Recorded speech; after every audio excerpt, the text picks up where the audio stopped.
Hey homegirls! Most places in the mall or online do-it-yourself offer piercings with a gun.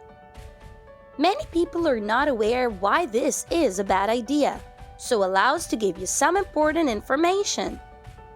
When you get a piercing with a gun, the needle is actually just a regular earring slightly thicker that has an arrowhead shaped at the end. I'm sure most of you have some earrings on your dresser. This is the kind of needles that piercing guns use. If you look at them, you'll notice the back on it isn't as sharp as it looks. They are pointed, but not really as sharp as a professional piercing needle. The gun forces the stud, as you can see.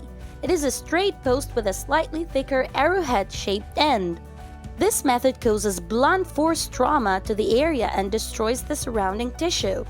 If used on a nose, for example, it can completely shatter the nose, which is not only painful, but can easily result in the end getting lodged under the skin, causing tears. This can lead to infection or keloids growing in the nose.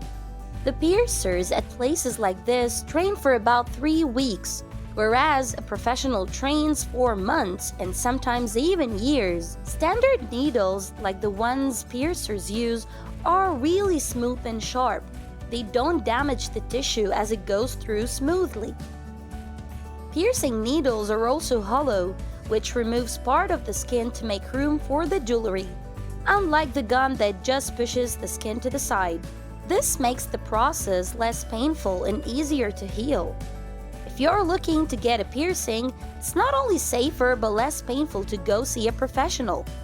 Like and subscribe for more. Head over to our website where we go into detail a tad bit deeper in our blog link in description.